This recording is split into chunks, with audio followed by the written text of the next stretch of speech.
Hello tout le monde, j'espère que vous allez bien. Je suis trop contente de vous retrouver dans cette vidéo un peu explicative, un peu blabla, où on va enfin répondre à une question qui revient assez souvent, à savoir par quoi allez-vous commencer?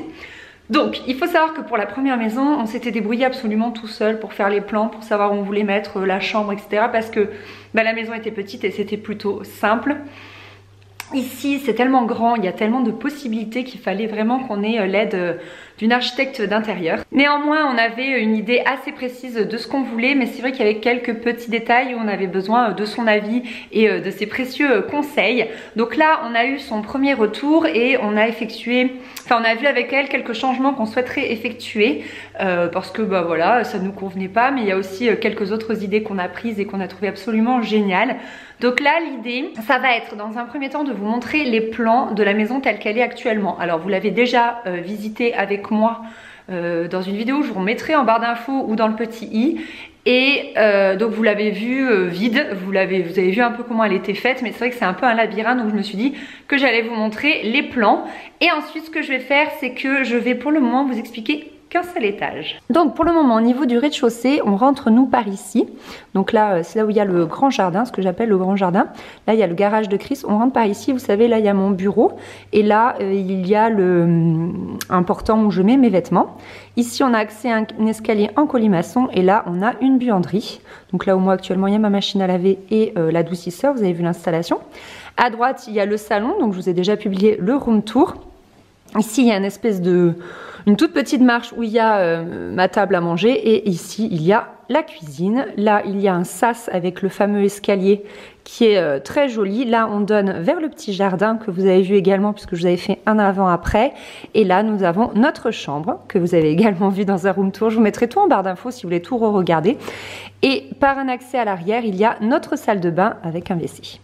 Voilà, donc pour le moment, nous, on ne vit que au rez-de-chaussée. Les autres étages ne sont pas du tout occupés. Néanmoins, si on prend cet escalier, hop, on arrive, je ne sais pas si vous vous souvenez, ici, il y a deux petites chambres en enfilade. Et ici, il y a deux chambres avec, vous savez, le fameux lino quadrillage qui fait rire beaucoup de monde. Donc voilà, là, c'est tout en enfilade. Et sinon, on peut aussi accéder par l'escalier en colimaçon pour qu'il y ait un petit peu...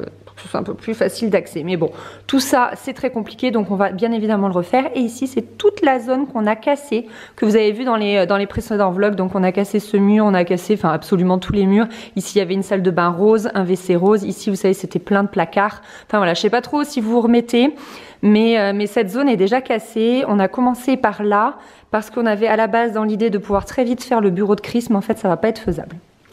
Bref.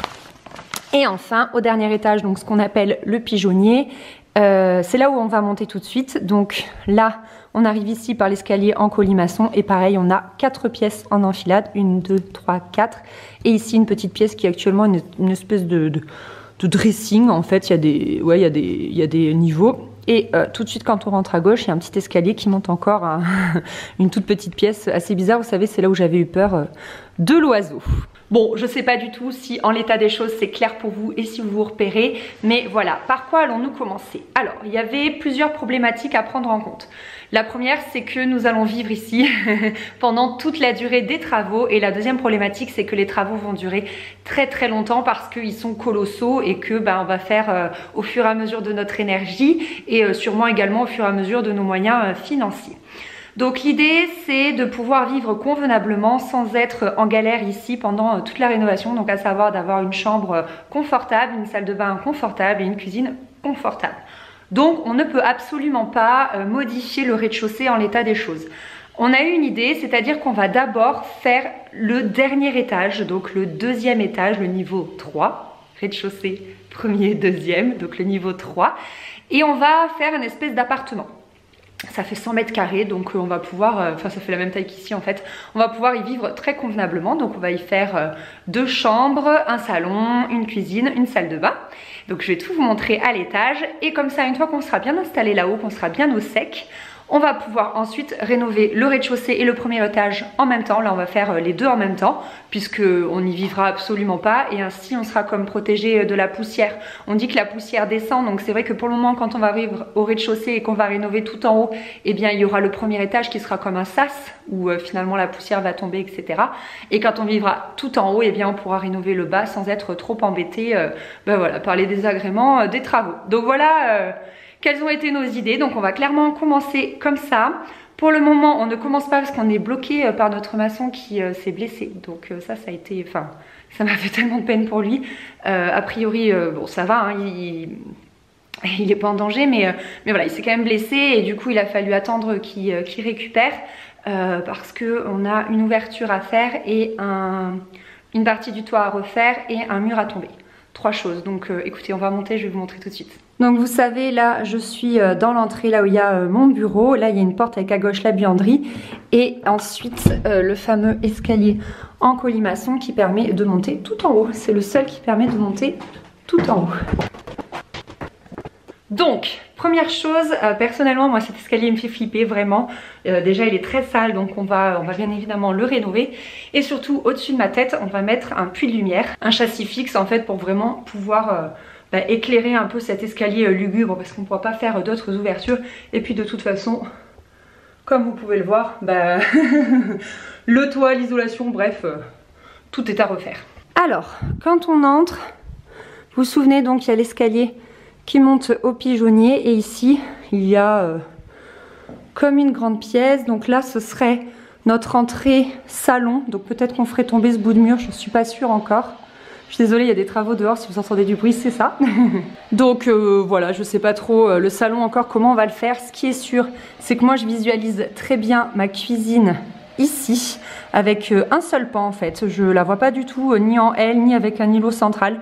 Je veux juste un pan.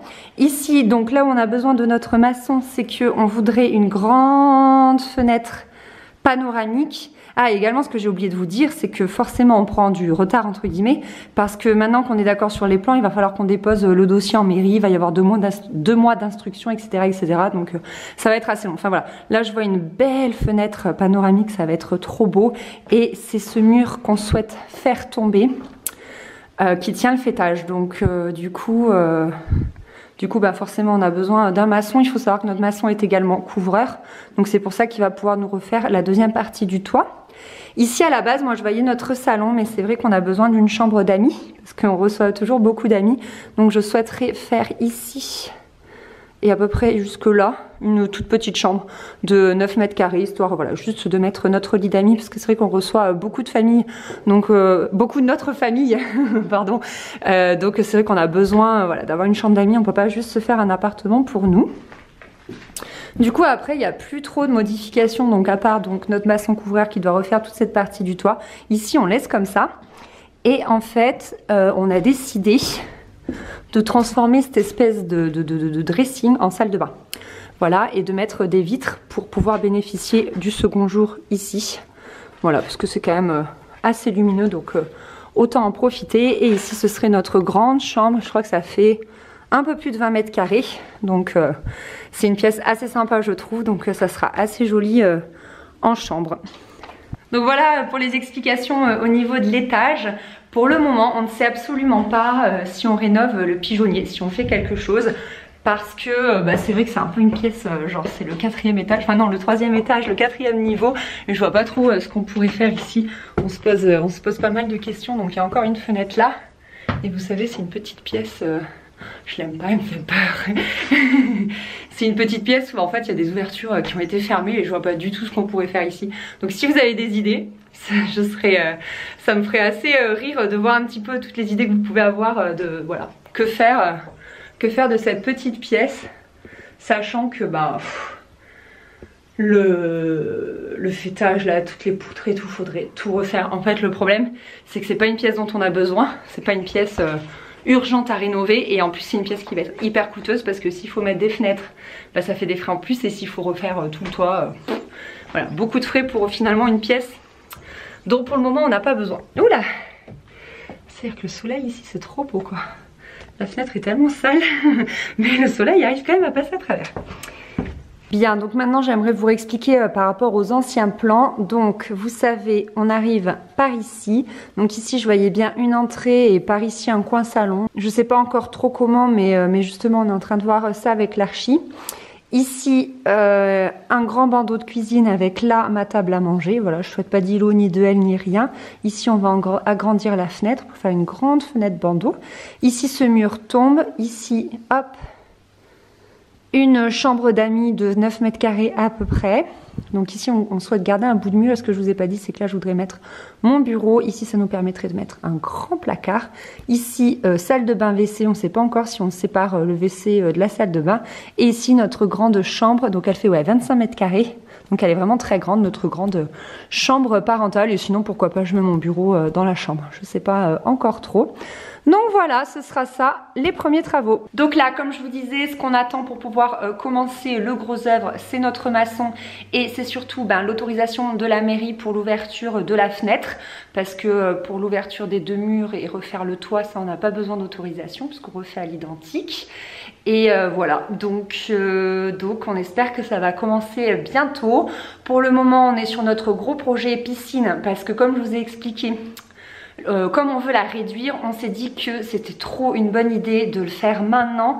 Comme ça, comme on va faire tomber des murs, on va pouvoir mettre tous les gravats dans la partie de la piscine qu'on souhaite combler, plutôt que de racheter du tout venant. C'est absolument une idée économique et pratique parce que ça va nous éviter énormément d'allers-retours à la déchetterie.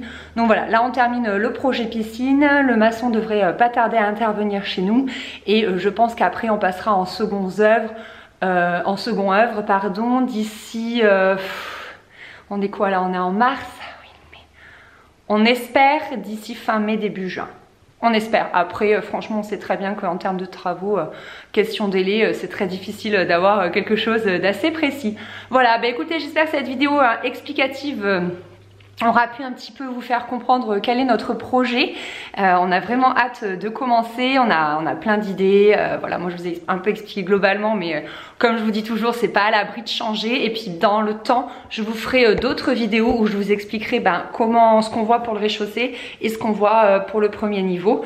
Pour le moment, c'est pas encore tout à fait arrêté. Vous avez vu dans le précédent vlog que j'ai commencé à visualiser un petit peu la cuisine du rez-de-chaussée, mais rien n'est encore sûr, donc c'est pour ça que je vous ai d'abord parlé de l'étage tout en haut parce que déjà c'est la première chose qu'on va faire et ensuite c'est parce que c'est là où on est le plus sûr de nous. Voilà, merci d'avoir regardé cette vidéo, je vous fais des gros bisous et je vous dis à très bientôt, bye.